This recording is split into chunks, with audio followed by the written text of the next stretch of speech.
your question is, do you support lower or higher taxes, and why? I believe, my view, it would be for the Democratic view in this situation. I feel that people who are more wealthier should definitely have higher taxes. Let me collect my thoughts. I'm sorry. The little change purse. I know I'm trying to look smart right now in my suit, but it's kind of hard. I felt really good about coming here in this really cute outfit with my pink shoes and my pink top, but it's really not giving me much brain power. I feel that that my suit is cute and that I'm wearing hoops like J-Lo. A while back, I watched this video of a woman having a conversation with a therapist. She was talking about what she called her addiction to overachieving. When the therapist asked her where she thought that came from, this woman said it was because she didn't think of herself as beautiful. And I thought about that for a minute. A lot of women have a complicated relationship with beauty. Society gives us a narrow picture of what acceptable beauty looks like. And if you don't see yourself reflected in that picture, it's easy to conclude that beauty is something you don't have, and as a result, not worth caring about. That you are better cultivating other quote unquote useful qualities. Our society seems to split women into two boxes. You are either the beautiful one or the intelligent one. And beyond intelligence, beauty is often treated as though it has to compete with seriousness and virtue.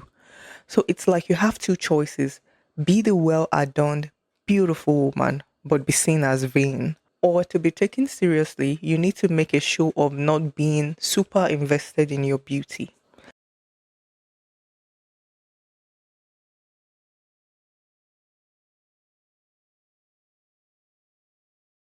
And the media doesn't help. So many movies feature this villainous woman who is beautiful and knows it. She's dripped out in heavier makeup, jewelry, and a lot of drama. And then we have this virtuous heroine who is styled down and somehow above wanting to be beautiful. The good heroine is allowed to be beautiful, sure, but only if she doesn't seem to invested in it. The moment she seems aware of her beauty, or worse, pleased by it, that is used to flip her character in a not so positive way. This has a huge impact on how women relate to beauty in themselves and in each other. Sometimes, when we feel excluded from something, one way we protect ourselves is deciding the thing isn't valuable anyway, and beauty is not exempt from that. If your appearance has been a source of insecurity and you are constantly being compared with other people, it can feel safer to decide beauty is superficial or vain. You might decide that intelligence, achievement, or being a good person has more value. So you exclude beauty from the list of things you consider valuable, as if these qualities are the opposite of beauty and mutually exclusive. Being a good person does matter. Achieving your goals, intelligence, all of that matters. But beauty doesn't need to be worthless for intelligence to be valuable.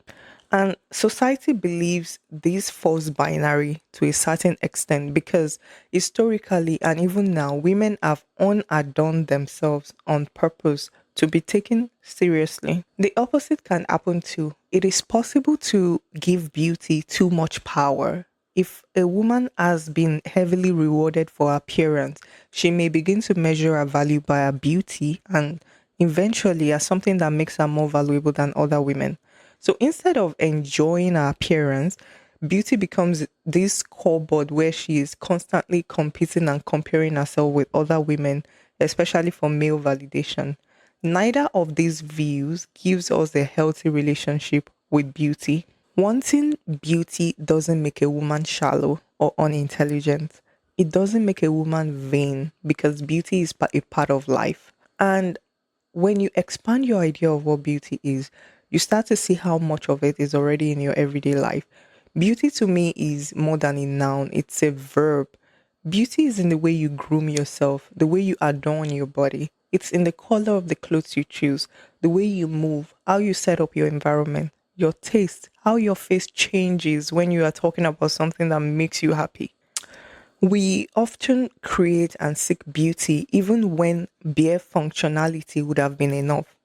You don't need to arrange a plate nicely to eat off it, but doesn't that make you enjoy the meal more? You don't need to decorate your house to live in it, but doesn't decorating the house make it a home? We design clothing for beauty. We have different hairstyles and jewelry for beauty.